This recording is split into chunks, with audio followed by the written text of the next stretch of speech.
নমস্কার বন্ধুরা, বিশেষ করে যারা ইউজি অর্থাৎ কলেজে পড়ছো 2025-26 শিক্ষাবর্ষে আরও স্পষ্ট করে যদি বলতে হয় প্রথম সেমিস্টার 2025-26 অর্থাৎ এবছরে 2026 সালে যারা প্রথম সেমিস্টারের পরীক্ষা দেবে অর্থাৎ এনইপি জাতীয় শিক্ষানীতি অনুসারে 2026 সালে যারা পরীক্ষায় বসবে, যাদের পরীক্ষার রুটিন অলরেডি আমি এর আগে ভিডিওতে প্রকাশ করেছি যে তোমাদের পরীক্ষা কিন্তু নির্দিষ্ট নির্ঘণ্ট অনুযায়ী অর্থাৎ 16 তারিখ তোমাদের পরীক্ষা হচ্ছে।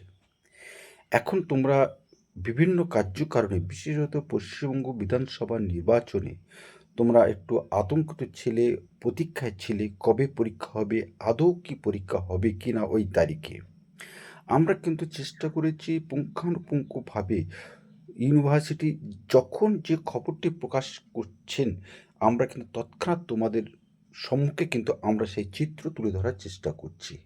অর্থাৎ প্রতিনিয়ত কিন্তু আমরা আপডেট দিয়ে দিচ্ছি যাতে করে তোমাদের কোনো রকমভাবে সমস্যা না হয়।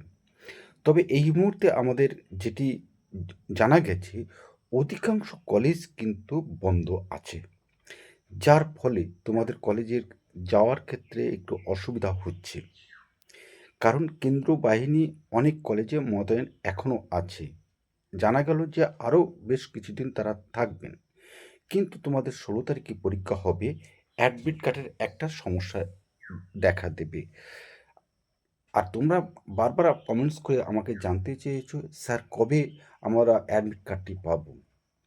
এই খবরটি তোমরা বারবার আমার কাছে জানতে চেয়েছো, আমি কিন্তু বারবারই তোমাদেরকে রেসপন্স করার চেষ্টা করেছি যে নির্দিষ্ট সময়ে তোমরা পেয়ে যাবে, অন্তত পরীক্ষার 1 সপ্তাহ আগে তোমরা পেয়ে যাবে। কিন্তু এই মুহূর্তে আমাদের ইউনিভার্সিটি সূত্রে আমাদের কাছে বিশেষ খবর আছে যে অ্যাডমিট কার্ড কিন্তু অলরেডি কিন্তু ডাউনলোড করা হয়েছে অর্থাৎ প্রকাশ করা হয়েছে। তোমরা তোমাদের রেজিস্ট্রেশন নাম্বার নিয়ে তোমাদের কাছে থাকলে ভালো, তা না হলে কিন্তু কলেজ থেকে তোমাদের রেজিস্ট্রেশন নাম্বারটা সংগ্রহ করতে হবে। সেই রেজিস্ট্রেশন নম্বর দিয়ে ক্লিক করলেই কিন্তু তুমি তোমার অ্যাডমিট কার্ডটি পেয়ে যাবে।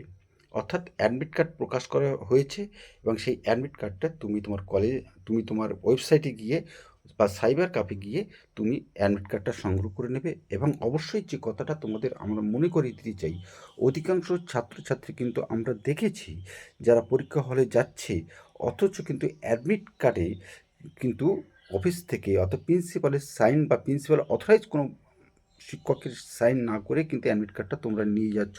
এই অভ্যাসটা কিন্তু তোমাদের কিন্তু বারবার বেড়ে যাচ্ছে। কিন্তু এক্ষেত্রে তোমাদের পরীক্ষা হলে বা পরীক্ষা প্রবেশ পথে কিন্তু তোমাদের হেনস্থা হতে হয় আমি জানি, কিন্তু সেই কারণেই বলছি তোমরা অ্যাডমিট কার্ডটা তুলে নিয়ে অবশ্যই কিন্তু কলেজে গিয়ে প্রিন্সিপালের কাছ থেকে সইটা করিয়ে নেবে, সিগনেচার করিয়ে নেবে। কিন্তু ওখানে কিন্তু খুবই এসেনশিয়াল কিন্তু এই প্রিন্সিপালের সিগনেচারটা। তো আমরা ভিডিওটা আজকে এখানে রাখছি। তবে যাওয়ার আগে একটা কথা বলে দিই, তোমরা কোথায় কোন ওয়েবসাইটে গিয়ে যে তোমরা দেখতে চাও ফোনে, তাহলে কোন ওয়েবসাইটে গিয়ে তোমরা যাবে, তোমরা সেখানে পেয়ে যাবে। তোমরা ক্লিক করলেই তোমার রেজিস্ট্রেশন নম্বরটা দিলেই তোমরা কিন্তু পেয়ে যাবে তোমাদের অ্যাডমিট কার্ডটা। তো আজকে আমরা এখানে রাখছি। যদি এর বাইরেও তোমাদের যদি কোনো প্রশ্ন থাকে অবশ্যই আমাদের লিখে জানাও অথবা আমাদের হোয়াটসঅ্যাপ নম্বরে জানাও। আমরা চেষ্টা করব তোমার প্রশ্নের বা তোমার যা জিজ্ঞাসা আছে সেই জিজ্ঞাসার যাবতীয় উত্তর দেওয়ার জন্য। তো ধন্যবাদ, তোমাদের পরীক্ষার শুভকামনা করি। আজ এখানে রাখছি, আবার অন্য কোনো একটা ভিডিওতে নিশ্চয়ই তোমার সঙ্গে আমাদের দেখা হবে।